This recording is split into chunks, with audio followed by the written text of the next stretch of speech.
Hello and welcome back. In this video, we will be learning about the align self CSS property. Before doing so, let's go here and comment out the align content and flex wrap. And what I'll do, I will go to the index.html, and as you can see, all of the elements have the unique classes 1 to 6 basically. So I will just comment out this to 1. Okay. And here we have the flex direction set to column. I'll set it to row. It's safe. Now as you can see, this is what happens. Okay. And also what I'll do, I will change the width to something like 200 pixel and height to 200 pixel as well. Okay. All right, so now everything is centered and everything looks good. Okay. All right, so we will be learning about the align self CSS property.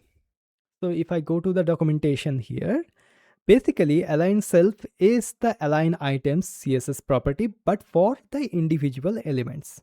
So the align self CSS property overrides a grid or flex items align items value. Okay.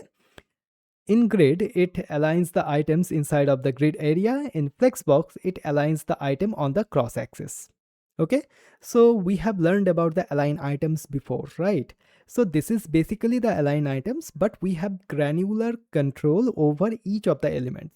Okay, and also we will be implementing the align self into a specific element rather than having it inside of the container itself. Okay, so as you can see, we have turned off the flex wrap, we have turned off the align content. Okay, now we have these classes previously, right?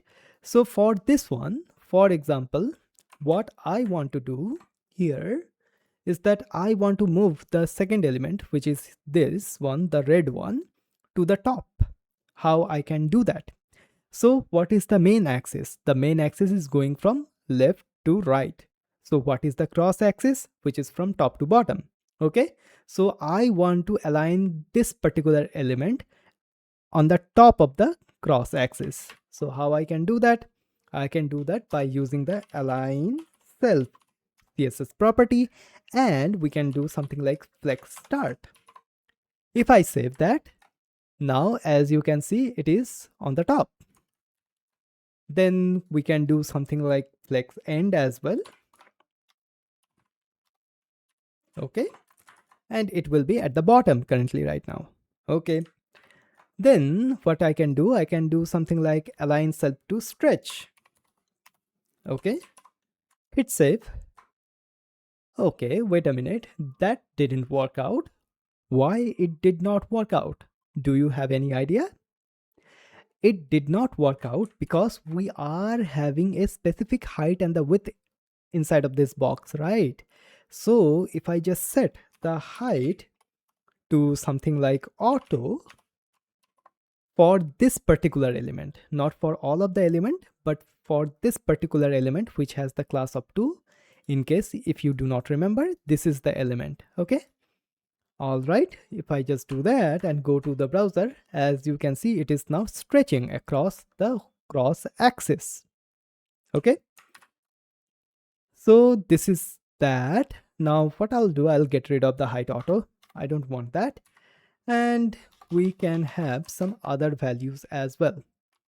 So we have seen the flex start, flex end as well. Okay, so I will be setting that to something like center. If I do that, then it will be at the center. Okay, now what I'll do, I will go here and set the flex direction to column. If I set the flex direction to column, this will happen. Now, what is our main axis? Our main axis is going from top to bottom. What will be our cross axis? Our cross axis will be going from the left to right. Okay, so now if I just want to move this particular element to the left edge, what I have to do? I have to set the align self here to flex start. Okay, as you can see, it is now at the right, not right, it is at the left edge of our container. Then we can do something like flex end as well. If we do that, now it will be at the right edge of our container. We can do something like stretch as well. Once again, it didn't work. Why is that? Because it has a fixed width, this particular element. So to work with the align self to stretch, what we have to do? We have to set the width to auto. Okay, if we do that, now it is now stretching across the whole container. Okay, but I will get rid of that, and at the end I can set it to center as well, so it will be at the center. Okay, all right, so this is the align self CSS property. So if you have understood the align item CSS property before, then this will be the same, but just for the individual elements.